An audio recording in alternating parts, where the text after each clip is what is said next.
Sejam muito bem-vindos a mais um vídeo da série 7 Dígitos. Eu sou o Daniel Crivelli. Eu sou o Fernando Gêmeo. E nós somos os Gêmeos do Digital. E a gente criou essa série 7 Dígitos para mostrar para vocês como que é o bastidor de um lançamento de múltiplos 7 dígitos, para vocês saberem como funciona a operação, o produto, a oferta, o lançamento, tudo. Para você saber tudo como funciona um lançamento e qual que é a diferença do lançamento de 7 dígitos para lançamentos menores. E a gente está aqui para mostrar esses bastidores sem filtro, para você saber mesmo como funciona a realidade desses lançamentos. Você nunca mais vai ficar perdido, vai ficar com aquela coisa na cabeça. Nossa, é uma lenda o lançamento de 7 dígitos, é um mito, né? A gente vai desmitificar o lançamento de 7 dígitos e fazer com que você esteja muito mais próximo de fazer também o seu 7 em 7. E o Fernando agora apareceu o Jornal Nacional falando, né? Você nunca mais vai ficar perdido com a sua TechPix. Você vai poder tirar fotos incríveis. A gente vai falar nesse episódio da operação do lançamento. O que é a operação do lançamento? Quantos e-mails a gente mandou, como a gente mandou esse e-mail, como a gente fez a comunicação, como que foi os grupos de WhatsApp, como que foram as vendas, como foi a recuperação de vendas, como que foi tudo que funcionou a operação desse lançamento, qual foi o tamanho da nossa equipe, o que cada um fez na nossa equipe, tudo, como que a gente fez esse lançamento, qual o tamanho da nossa equipe. Então, você vai saber exatamente como que a gente fez esse lançamento e tirar suas dúvidas. Todo mundo fala, para você fazer um lançamento de 7 dígitos, você tem que ter uma equipe gigantesca, você precisa ter não sei quantas pessoas. Primeira coisa que eu vou desmistificar isso é aqui, depende. No Brasil, hoje, é muito mais difícil você fazer lançamentos de 7 dígitos, porque as pessoas já estão um pouco saturadas de eventos, né? Na América Latina já é um pouco mais fácil, né? Você não precisa de tanta coisa para construir essa audiência e chamar as pessoas para comparecerem no evento. Então, a equipe pode ser um pouco mais reduzida. Então, como a gente diz, o JP e o Abramo já falaram para mim pessoalmente, a Latinoamérica, a América Latina, ela é 5 anos atrás do Brasil, só que a gente tem todas as informações atualizadas. Então, você pensa, você usar as estratégias de hoje dos lançamentos, a operação que a gente tem hoje, que é tudo facilitado, com a demanda reprimida e a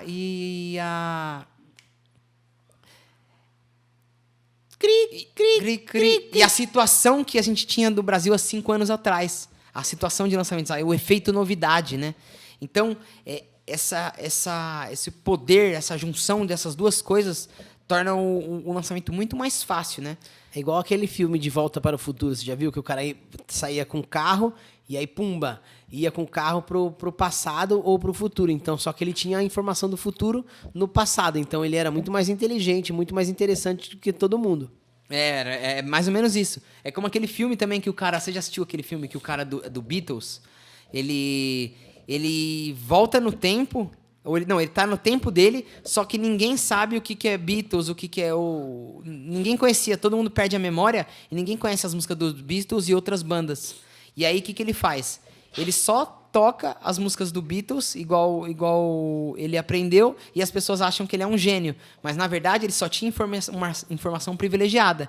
Ele sabia as músicas de cor do Beatles, mas não foi ele que compôs as músicas. Chama Yesterday esse filme. O filme chama Yesterday. Então, como ele tinha essa informação privilegiada e as pessoas não conheciam as músicas do Beatles ainda, isso formou uma ferramenta poderosa para explodir a audiência. E foi exatamente isso que a gente fez nesse lançamento.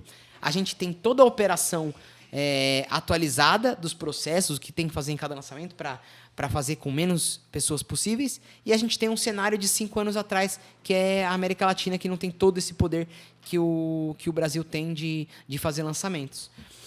Então, qual que era o tamanho da nossa equipe? A gente tinha um gestor de tráfego. Então, o tráfego foi feito por mim, a estratégia, eu e o Fernando, a gente fez o tráfego, o Fernando acompanhou o tráfego de perto e uma pessoa fez a gestão de tráfego, um tráfego que a gente tinha na equipe.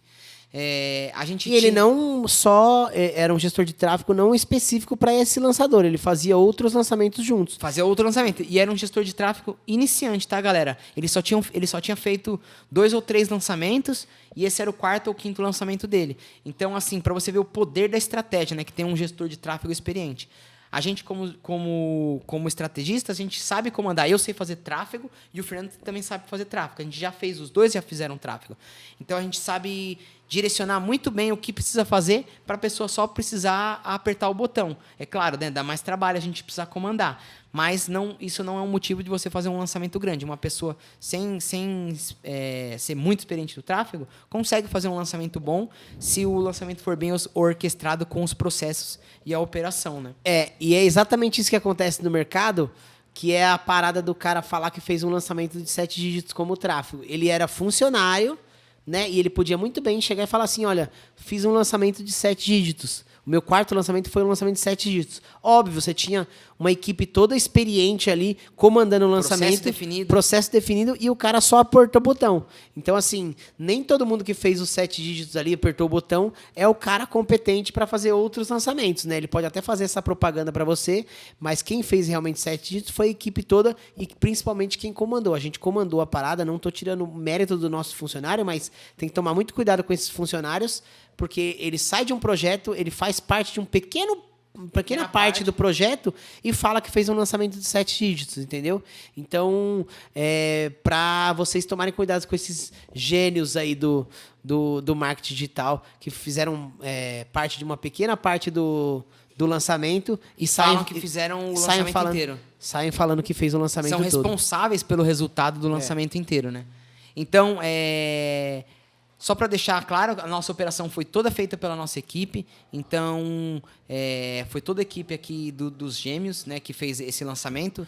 Não teve ajuda nenhuma de fora. Todo o mérito desse lançamento foi da nossa equipe. Então, a gente fez 7 dígitos, múltiplos 7 dígitos em 7 dias, só com a nossa equipe. Então, vamos lá, voltando. 5 pessoas, né? Tem que falar do total. A gente tinha um total de 5 pessoas no projeto.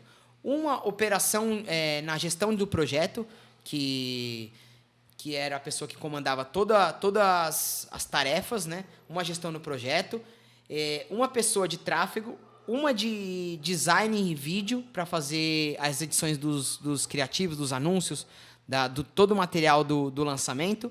Eu, como gestor de estrategista e copywriter, e o Fernando como gestor de tráfego e estrategista também. Então, a gente fez um lançamento de múltiplos 7 dígitos em apenas 5 pessoas, tá, gente?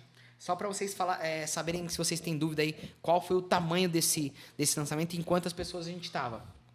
Então, com 5 pessoas é possível fazer múltiplos 7 dígitos, mas se você tiver planejamento, né? A gente teve em números, a gente teve 90 dias desde o início do fechamento do contrato com a Expert até o fechamento do carrinho, foi por volta de 90 dias. Então a gente teve 90 dias e a gente fazia reuniões semanais para ir deixando as coisas prontas, né? Não foi feito tudo de uma vez. Então, foi por etapas, foi fazendo passo a passo ali e a gente teve uma tranquilidade ainda para fazer um lançamento em 5 pessoas, um lançamento de 7 dígitos. E para quem tem dúvida, a gente fez um lançamento somente no WhatsApp, a gente não utilizou o Telegram. E por que a gente utilizou essa estratégia? O Telegram ele não é ainda muito conhecido na América Latina, né? Então, a gente resolveu usar grupos de WhatsApp para a comunicação ser toda direcionada no WhatsApp, no e-mail e nas redes sociais através do remarketing também, né? Então, a operação foi toda feita no grupo do WhatsApp. A gente conseguiu mais ou menos... Foram 300 e poucos grupos, né? 300 e poucos Foram grupos. 300 e poucos grupos de WhatsApp e a gente se dividiu em 4 pessoas para mandar as 4 mensagens... números de celular, né? 4 números de celular em 4 celulares diferentes para mandar as mensagens de WhatsApp nos grupos. Por quê? Senão a gente poderia ter bloqueio de conta, né? Bloqueio de conta nos nossos números de WhatsApp. Então, foi mais ou menos essa operação que foi feita nesse lançamento. Sim. O que mais? Quer ir para recuperação de venda? Nessa operação também, a gente escreveu mais ou menos uns 30 e-mails direcionado a tanto aquecimento quanto conteúdo de CPL e depois recuperação de vendas e carrinho. Então, a gente fez mais ou menos 30 e-mails e já fez a programação desses e-mails através do Active Campaign. nas campanhas para já deixar tudo antecipado, né? Tudo já planejado e programado para os e-mails ir saindo automaticamente da nossa caixa de saída. Então, isso foi feito apenas por uma pessoa, que facilita muito o trabalho da gente. É claro que no meio do lançamento a gente mudou alguma coisa ou outra ali na oferta e ia mudando nos e-mails, mas a gente fez em formato de campanha mesmo. A gente mandava cada e-mail separadamente, não foi através de automação que a gente mandou. Então, a gente não mandava aqueles e-mails que a pessoa mandou um e-mail, depois se ela não recebe, ela recebe outro. Se ela recebe outro e-mail. Então, a gente não fez através de automação. A gente fez a campanha de e-mails através do Active Campaign, através de campanhas. Então, cada e-mail era uma campanha individual. Ele enviava para aquele grupo de pessoas e acabou. Para termo de curiosidade, a abertura do nosso e-mail foi cerca de 15% a 18% as aberturas do e-mail, para quem quer saber sobre a abertura. É um dado específico, mas que a galera tem curiosidade, e é uma média boa de mercado, né? Antigamente a gente tinha por volta de 20%, 25% de abertura, né?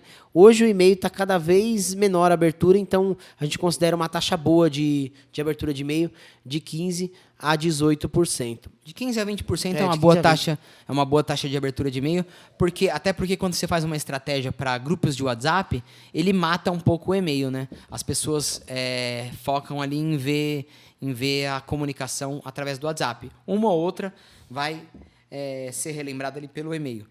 Com relação à transmissão do evento, a gente fez um evento de 4 dias. E como que a gente fez a operação desse evento? A gente fez slides para direcionar a especialista e ter uma visão, e para a audiência ter uma visão mais ampla do conteúdo, né? A gente resolveu fazer slides porque a especialista era o primeiro lançamento dela, então, para ela seguir uma sequência lógica, a gente decidiu colocar bullet points nos slides. E para ser mais visual também o lançamento, né? Como é um lançamento de Excel, a maioria da aula é focado na planilha e não tanto no rosto da especialista. Então, a gente decidiu fazer no StreamYard com slides organizados em bullet points para as pessoas acompanharem o conteúdo ali que ela estava falando. Óbvio que quando era aula de Excel, era gravação da tela, né? Era a gravação da tela que ela estava... Não é gravação da tela, né? Ela estava mostrando a própria tela dela. Então, foi assim que funcionou a operação de mostrar os CPLs para as pessoas ao vivo ali. E pasmem, gente, ela fez esse lançamento e ela mora no Panamá. Ela mesma comandava ali todo a transmissão do computador dela. Então, assim, se o especialista está preparado, ele já está acostumado a fazer esse tipo de live, dá para seguramente fazer ele fazer a transmissão, e não precisa de uma transmissão gigantesca, com investimento, com aquela coisa de tela para tudo qualquer lado, com mil câmeras mains, enfim, é super possível fazer um lançamento mais simples e mais robusto, até porque a gente não sabia o resultado que ia dar, então a gente não podia gastar muito, então a gente preferiu fazer a operação de lançamento bem mais simples, bem mais robusta, só com a especialista no computador, mostrando a tela, enfim, mostrando alguns slides, como se ela estivesse dando uma aula mesmo. Então a gente fez uma estrutura bem simples de transmissão, porque o foco mesmo era a tela, né? Era a tela e os slides. Então, não compensava a gente fazer uma operação gigantesca com estúdio, com microfones de última geração. Então, a gente decidiu fazer um lançamento um pouco mais robusto com relação a isso. A gente transmitiu no StreamYard e foram aulas ao vivo que a gente acompanhava por aqui. E aí, o que a gente fez também?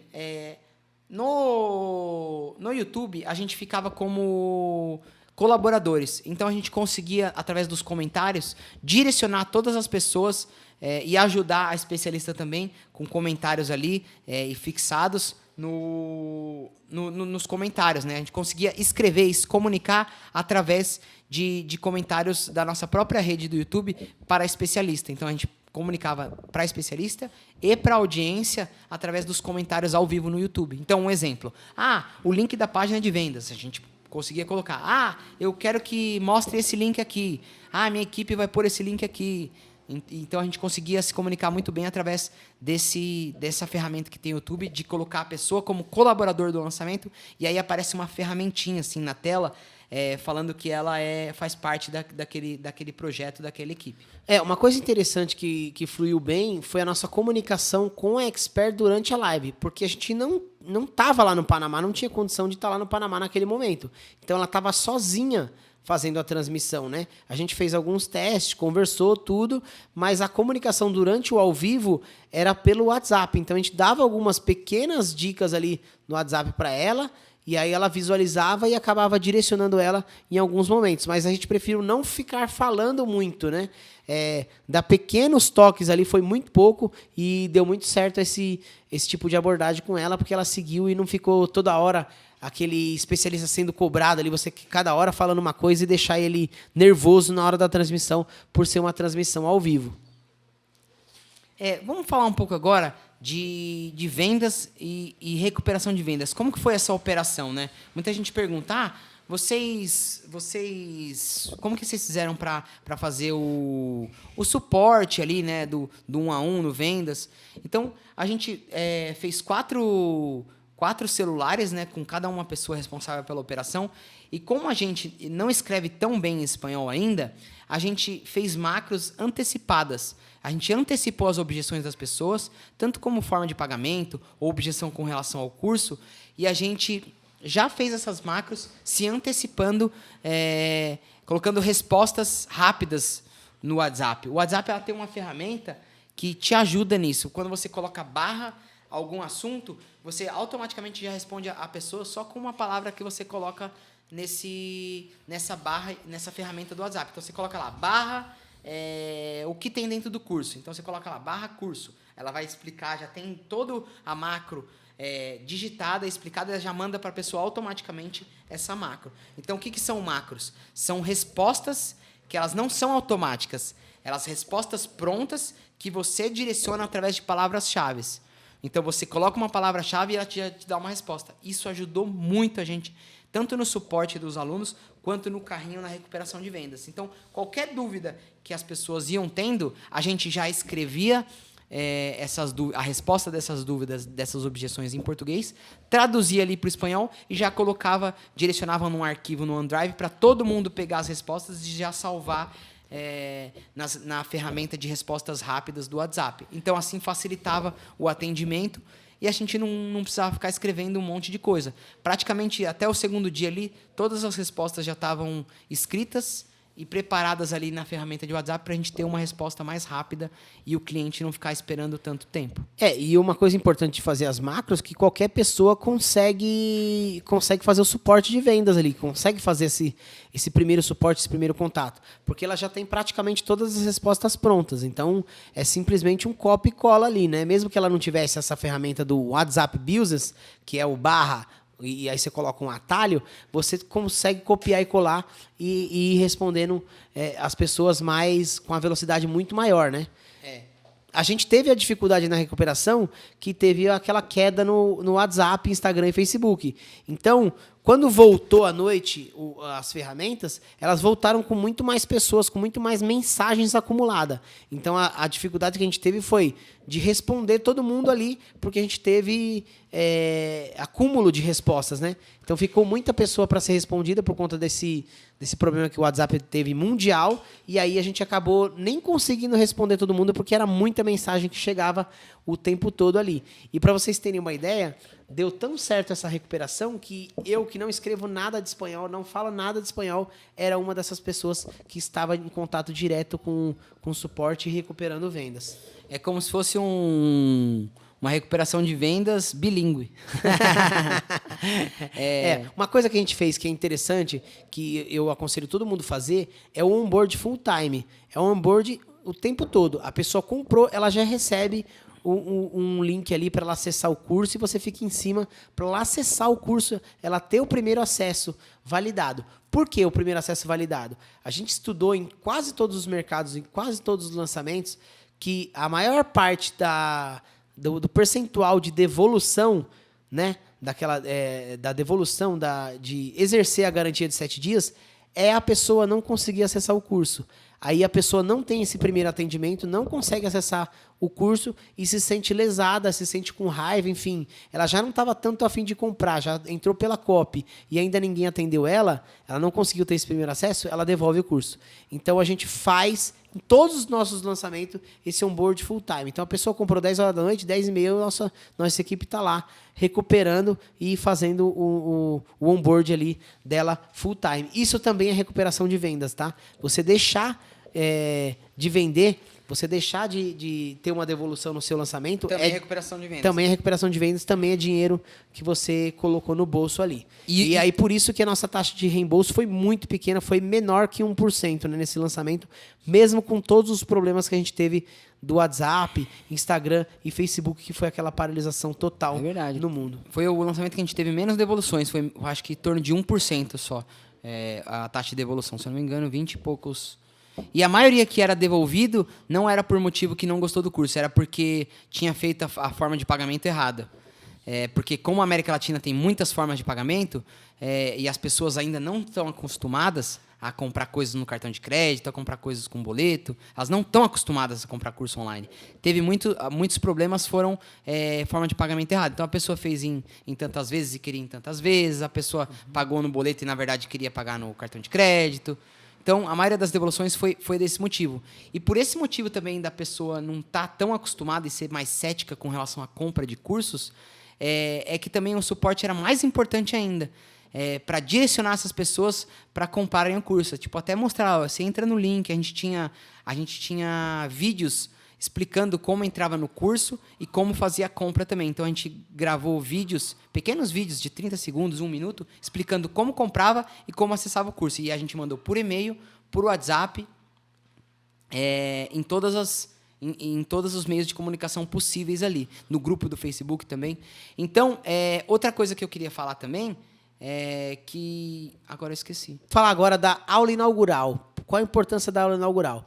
Uma aula inaugural bem feita, uma aula inaugural toda estruturada, também diminui o número de devoluções. Deixa muito mais o pessoal tranquilo, o pessoal já posicionado ali no curso, né? Onde tirar as dúvidas, né?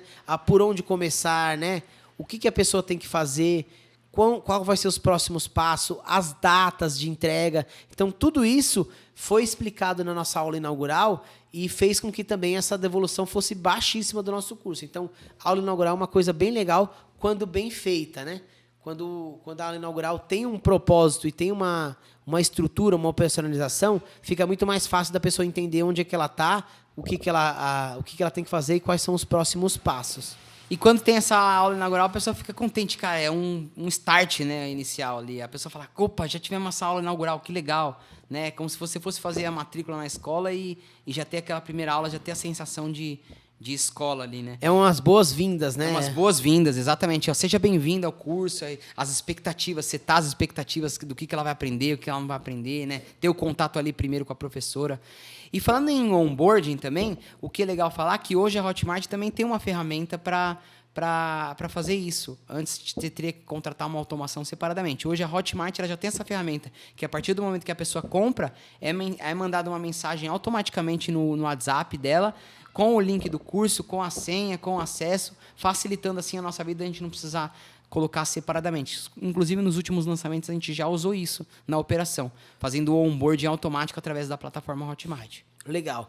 Uma coisa que é bom lembrar aqui é a escada eu chamo de escada de prioridade, né? Seguir essa escada de prioridade na recuperação de vendas. O que é essa escadinha de prioridade? É você dar prioridade para as pessoas que estão mais quentes, para as pessoas que estão propensas a comprar seu curso. Então, por exemplo, a gente começa a escada de prioridade com onboard. Onboard é mais importante que boleto. Então, a gente recebe todo mundo, o onboard é mais importante. Segunda escada de prioridade é o boleto. Se o cara emitiu o boleto, ele está muito afim de comprar. Ele viu o preço, ele viu a oferta, ele viu as condições e ele queria comprar. Então, a gente vai e entra em contato com o boleto full time. Depois do boleto, tem as compras canceladas. São as compras que foram tentadas no cartão de crédito e por algum motivo a compra não passou, enfim, alguma divergência ali no cartão e a gente entra em contato com essas pessoas para dar uma outra forma de pagamento, para dar uma outra alternativa. E aí só depois a gente vai para o abandono de carrinho, que são as pessoas que entraram no carrinho, viram o preço ali e acabaram não comprando por algum motivo. E elas deixam alguma informação ali no carrinho. Então, e-mail, telefone, a gente tem essas ferramentas para entrar em contato com essa pessoa que abandonou o carrinho. E aí terminou tudo isso, abandono de carrinho, a gente vai para o 1 a 1 no grupo VIP, por exemplo. As pessoas que se inscreveram ali num grupo VIP, que a gente divulga durante a estratégia, a pessoa estava a fim de receber essa oferta e por algum motivo ela não gostou da oferta. Então a gente vai conversar no 1 a 1 do grupo VIP para ver o que aconteceu, para ver se a gente consegue recuperar algumas vendas. Então, seguir essa escadinha de prioridade faz todo sentido e faz toda a diferença para você conseguir vender para quem está mais quente primeiro e aí depois ir descendo essa escadinha e ir vendendo para os menos quentes para você não perder venda, porque venda é momento, venda é time. Se você perder esse time, você acaba perdendo a venda. Eu já vi lançamentos sendo recuperados por conta disso, né? A gente, os Gêmeos do Digital também, a gente tem análise de lançamento, e a gente fez uma análise de lançamento aí semana passada, e a moça falou que o pitch não foi tão bom, né? Vendeu 2 no primeiro dia? Não teve um pitch tão bom, vendeu 2 ou 3 cursos só, e ela acabou conseguindo recuperar o lançamento, fazer 30 e poucas vendas no 1 a 1, porque ela foi quebrando a objeção ali, pouco a pouco, foi conversando com todo mundo e sabendo qual que foi o motivo da pessoa não ter entrado, a insegurança dela não ter comprado o produto digital. Então, hoje em dia, cada vez mais importante esse suporte aí durante o lançamento, essa venda no 1 a 1, esse onboard, para você não perder dinheiro e deixar dinheiro na mesa, onde você pode estar faturando ainda mais. Então, esse foi mais um episódio da série 7 dígitos, onde a gente mostrou todos os bastidores, tudo que a gente fez passo a passo, sem segredo, sem mito, sem lenda, como que a gente fez para alcançar os nossos múltiplos 7 dígitos em um lançamento. Então, tá aí, foi muito gostoso fazer, obrigado pela companhia, foi muito bom fazer essa série, foi top. Quem não assistiu outros episódios, a gente vai soltando aos poucos aqui no YouTube, e vocês têm que ver, porque cada episódio tem uma surpresa, tem uma sacada diferente para você também fazer os seus 7 dígitos. Você quer falar alguma coisa? E só para falar que a gente fez essa série de 7 dígitos, não só para mostrar o nosso resultado, mas também para você ver que não é impossível, não é um negócio de outro mundo, e também que não é legal você também focar só nos dígitos, você focar numa empresa que tenha organização, processos, né? Fazer tudo certinho, que no longo prazo os 7 dígitos vai vir, né? Uma hora a escala vai vir se você fizer tudo direitinho. Então, os 7 dígitos é só uma consequência daquilo que você vem fazendo durante aí o seu processo de lançamento, seu processo de aprendizado.